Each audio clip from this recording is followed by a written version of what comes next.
नमस्कार. नमस्कार. तर आता या सगळ्या गप्पा सुरू आहेत गणपती बाप्पांबद्दल. घराघरामध्ये प्रतिष्ठापना झालेली आहे बाप्पाची. सगळीकडे बाप्पांच्या आरत्या आणि आतापर्यंत सगळ्या घरांमध्ये गणपती बाप्पांचा उत्सव आरत्यांसह नैवेद्यासह अगदी जल्लोषात पार पडतो आहे. आणि प्रत्येक जण सोशल डिस्टन्सिंग पाळून दिलेले नियम पाळून स्वतःची काळजी घेत हा गणपती बाप्पा त्याची पूजा करत आहे. आणि सगळे जण की करोनाचं संकट जाऊ दे म्हणून या विघ्नहर्त्याकडे प्रार्थना करत आहे. अशा वेळेला वहिनी मला तुम्हाला विचारायचं आहे की बघा ना, तो आशीर्वाद देणारा जो हात असतो तो आपलं कायम लक्ष वेधून घेत असतो. कारण आता या सगळ्या वातावरणामध्ये आशीर्वाद हा फार महत्वाचा. तुम्ही काय सांगाल गणपती बाप्पांबद्दल? मला असं एक माहिती द्यावीशी वाटते की सर्वसाधारण आपल्या सगळ्यांचं कसं असतं की गणपती बसला घरामध्ये तर अशी पोझिशन असते, एक हात असा असतो एक हात असा असतो.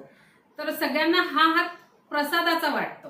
कोणी पण त्याच्यावर, घरातले सुद्धा त्याच्यावर मोदक ठेवतात, गुळ खोबरं ठेवतात. पण देव सगळं आपल्याला देत असतो, आपल्याकडनं काही मागत नसतो. आपण आपल्या श्रद्धेने नैवेद्य वेगवेगळे पदार्थ त्यांना देत असतो देवाला. पण मी जे काय प्राणिक हिलिंग शिकले त्याच्यामध्ये मला हे शिकवण्यात आलंय की आपण आपल्या घरात सुद्धा देव असतात, पण आपल्याला देवळात गेल्यावर खूप पॉझिटिव्ह एनर्जी का वाटते? कारण देव एका हाताने निसर्गातली एनर्जी घेऊन ह्या हाताने आपल्याला आशीर्वादाच्या रूपात ती पॉझिटिव्ह एनर्जी देत असतो. आणि म्हणून एक हाताने तो घेऊन एका हाताने देत असतो. तो हात प्रसादासाठी सहसा नसतोच, म्हणजे नसतोच, पण आपण तो हात असा म्हणून आपण प्रसाद ठेवतो त्याच्यावर. बरोबर. म्हणजे तुमचं म्हणणं आहे की डावा हात जो आहे तो गणपती बाप्पा ही सगळी जी एनर्जी आहे ती स्वतःकडे घेतो, सगळ्या पॉझिटिव्ह गोष्टी डाव्या हातावर घेतो आणि उजव्या हाताच्या आशीर्वादानं तो आपल्यापर्यंत पाठवतो. बरोबर. तो आशीर्वाद आपल्याला मिळत असतो. बरोबर. काय वेगळी माहिती आज या माऊलीनं दिलेली आहे. खरंच खूप छान आहे. म्हणजे अशा गप्पांमधून ना बऱ्याचशा गोष्टी समजत असतात. आणि मग या गोष्टी तुम्ही ज्या सांगता त्या खरं तर लोकांपर्यंत पोहोचत असतात. खूप छान वाटलं. या गप्पा सुरू आहेत. पण आज धन्यवाद द्यायचे असतील इतक्या वर्षात तर कैलासजी तुम्ही कोणाला धन्यवाद द्याल? धन्यवाद कोणाला द्या? धन्यवाद कोणाला द्या? धन्यवाद हिलाच देणार. हे सगळं चांगलं काम करते त्यामुळे बायकोला धन्यवाद देतो.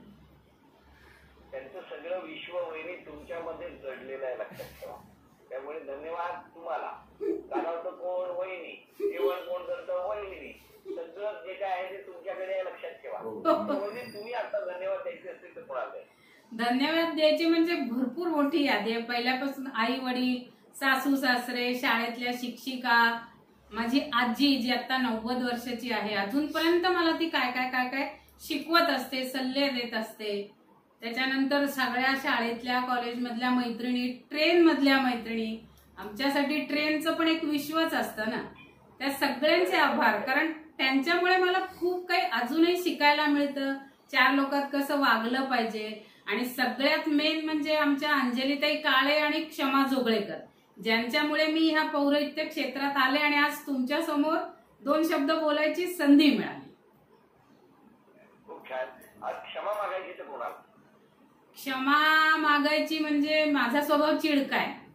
तर कोणी दुखावलं गेलं असेल माझ्या, मी सहसा नाही कोणाला दुखवत, पण जर दुखावलं गेलं असेल तर त्या सगळ्यांची क्षमा. आणि हे सगळ्या आघाड्यांवर लढता लढता थोडं कुटुंबाकडे दुर्लक्ष होतं तर त्या दोघांची क्षमा. कैलासजी तुम्ही क्षमा मागायची तर कोणाची मागणार? क्षमा अशी कोणाची नाहीच आता. म्हणजे क्षमा मागण्यासारखा तर कोण काय हेच नाही वाटत. नाही, आम्हाला कळतंय तुमच्या चेहऱ्याकडे बघूनच काही नाही. आणि जरी क्षमा मागायची झाली तरी सुद्धा तुम्ही बायकोचीच मागणार. बरं, हसत राहा, आनंदात राहा असं म्हणत इतकी मेहनत सन्मान होतो आहे आणि हा सन्मान घराघरातल्या स्त्रीचा सन्मान होम मिनिस्टरच्या प्रत्येक भागामध्ये होत असतो. आज महिला बहिणींचा आपण सन्मान करणार आहोत. पहिली तुम्हाला मिळत आहे तथास्तु पुणे आणि कोल्हापूर यांच्याकडून पैठणीचं कुपन आणि ही मानाची पैठणी लॉकडाऊन नंतर तुम्हाला घरपोच करण्यात येणार आहे. त्याचबरोबर वहिनी हसत राहा, आनंदात राहा, तुमच्या हातून सेवा घडत राहो ही आमची मनापासून नमस्कार. पूर्ण हो अशी प्रार्थना करून तुमच्या घराला सुरक्षित राहा असं सांगत स्वतःची काळजी घ्या असं म्हणत आजचा भाग इथे संपवतो. पुन्हा भेटूया अशी ते पैठणी घेऊन होम मिनिस्टर घरच्या घरीच्या पुढच्या भागात. धन्यवाद. मोरया. गणपती बाप्पा मोरया. मोरया. गुरुजी मामा की जय. असंच थांबा, एक फोटो काढायचा आहे पटकन.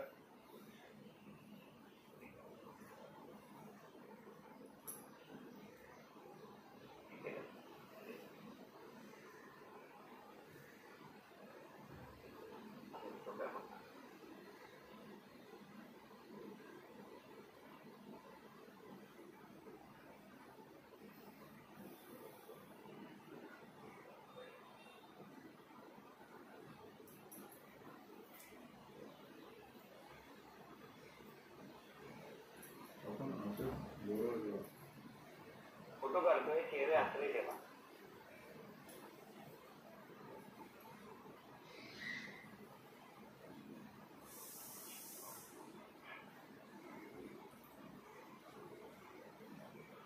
चला गणपती बाप्पा मोरया. मोरया. मोरया. थँक्यू. व्हिडिओ रेकॉर्डिंग स्टॉप करा. ऑडिओ रेकॉर्डिंग पण स्टॉप करा.